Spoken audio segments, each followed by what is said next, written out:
Casa privighetorilor. De mult de tot, trăia lângă o pădure un tăietor de lemne tare sărac. În fiecare zi colinda pădurea și dobora copaci, agonisindu-și traiul cu trudă. Odată veni la sălașul lui din Codru o fată necunoscută. Avea fața albă și se ferea de soare cu o umbrelă mare. Tăietorul de lemne se uită la ea cu răsuflarea oprită. Cum de se află pe lume asemenea frumusețe, își zise el. Ehei, dacă una ca asta s-ar învoi să-mi fie nevastă. Îngăduie să mă odihnesc în coliba ta, îl rugă fata. Cât îți poftește inima, intră. Începură să grăiască amândoi. Fata îl întrebă. N-ai vrea să mă iei de nevastă? Îmi place înfățișarea ta. Am o casă mare și frumoasă. Vino să stai la mine. Bine ar fi. Eu sunt mezinul familiei și nu moștenesc nimic de la tata. Iar pământ avem o fâșie cât fruntea de pisică. Atunci nu mai sta pe gânduri. Vino cu mine. Nu va trebui să mai ai grijă de nimic. Tăietorul își luă cu sine tot avutul, securea și fierăstrăul și porni în urma fetei pe cărarea care se pierdea în adâncul pădurii. Merseră ei cât merseră, dar de la o vreme pe tăietorul de lemne îl cuprinse osteneala. Ei, fată frumoasă, mai e mult până la casa ta? Ce să-i faci? Nu stau prea aproape. Casa mea se află după muntele care se zărește în spatele munților acelora. Tăietorul nu mai zise nimic și porni mai departe, după fată. Trecură de un munte, de al doilea, de al treilea și ajunseră la un lac albastru. Chiar pe malul lacului era o casă frumoasă cu acoperișul înalt și țuguiat. Iată, am sosit, spuse fata. Intră și fii binevenit, stăpâne. Tăietorul de lemne păși pragul, uitându-se în toate părțile. Odăile casei erau încăpătoare și frumos împodobite, dar înăuntru niciun suflet de om. Cu toate acestea, ceainicul fierbea pe foc zornăindu-și capacul, iar în baie se afla gata pregătită cada de lemn cu apă fierbinte. Se scăldă el, iar când sfârși, ce să vezi, măsuța cu bucate se și ivi dinaintea lui.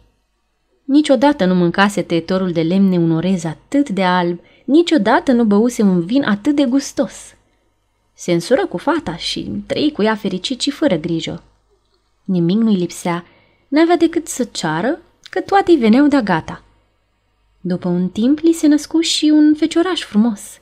Într-o bună zi nevasta îi spuse: De mult nu mi-am mai văzut părinții. Vreau să mă duc la ei în ospeție, să le arăt nepotul și să le bucur inima. Tu rămâi să păzești casa. Iată aici 12 chei, de la 12 cămări. 11 poți să le deschizi și să intri în ele, dar nu cumva să o descui pe cea de-a 12-a. Nu-i dădea întâia dată porunca aceasta. De câte ori plecase undeva de acasă, îl oprise cu strășnicie să pătrundă în cea de-a 12-a cămară. În sfârșit, îl îmbrățișă de rămas bun, își luă copilul în spate și plecă peste munți. Greu îi mai trecea vremea tăietorului de lemne în singurătate. Ieși în curte și începu să descuie o cămară după alta. Cea dintâi era plină până sus cu orez din soiul cel mai bun. Într-a doua se aflau butii pline cu miso. Într-a treia o grămadă de zahăr. Într-a patra se înălța un munte de bumbac alb. A cincea era plină cu sare. Într-a șasea, chiar din prag, te izbeau valurile mării, iar prin apă foiau o mulțime de pești. Ia te uită, nici prin cap nu mi-ar fi trecut că aici, în inima munților, trăiesc pești de mare, se minună tăietorul. Ei, dar multe bunătăți se mai aflau și în celelalte cămări. Și astfel, tot mirându-se și nemai săturându-se să privească, omul ajunse la cea de-a 12-a cămară. Își aduse îndată aminte de porunca aspră a soției. În cele din urmă cugetă: doar nu e nimeni acasă să mă vadă și să-i spună. Și începu să caute cheia celei de-a 12-a cămări. Una se dovedea prea mare, alta prea mică. În cele din urmă, lacătul se deschise. Tăietorul crăpă ușa cu sfială. Privi înăuntru, dar nu văzu nimic. Cămara era goală. Ce-o mai fi și asta?" își zise el. De ce era nevoie să stea încuiată ușa unei cămări pustii? Dar când se uită mai bine, văzu că încăperea era despărțită în două. Drept la mijloc se afla un perete, care avea o ferestruică mică, bine oblonită. Fie ce-o fi, am să mă uit, își făcu el curaj. Deschise ochețul, iar când privi, ce-i fu dat să vadă? În fundul cămării se întindea o livadă de pruni înfloriți. Afară era toamnă târzie, dar acolo poposise primăvara.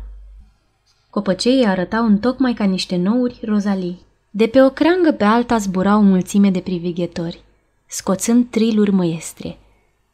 Tăietorul de lemne asculta fermecat, dar deodată privighetorii le amuțiră. Apoi, ca și când s-ar fi speriat de ceva, se ridicară în zbor și întreg stolul pieri, iar prunii se ofiliră pe dată, scuturându-și florile. În cămară pătrunsese frigul toamnei. Iarba îngălbenită și stuful uscat începură să foșnească trist. Tăietorul de lemne se sperie și, fugind afară, zăvorâ iute ușa cămării. Ridică ochii și o văzu pe tânăra-i soție care venea pe cărare plângând amarnic. "Ce-ai făcut, nesăbuitule?" se tânguia. "O, cât te-am rugat să nu deschizi cămara aceea! Dar acum totul s-a sfârșit. Află că eu nu sunt făptură omenească, ci privighetoare. Într-o primăvară am cântat pe ramura copacului de lângă sălașul tău și mi-ai căzut drag. Dacă nu deschideai această ușă, ai fi trăit alături de mine în veac, fără a cunoaște truda, nici bătrânețile sau boala. Dar tu nu ai vrut să-mi asculți povața. Va trebui să ne despărțim pentru totdeauna, căci în cămara aceea venea ades zeul munților să asculte glasul privighetorilor, iar tu l-ai mâniat strașnic. Rămâi cu bine." Cât ai clipi, soția se prefăcu într-o privighetoare, își puse copilul călare pe săgeata cozii și, piuind jalnic, se mistui în depărtări. Tăietorul de lemne se trezi parcă dintr-un somn adânc. Stătea chiar lângă bordeiul lui, iar în mâini ținea fierăstrăul și securea.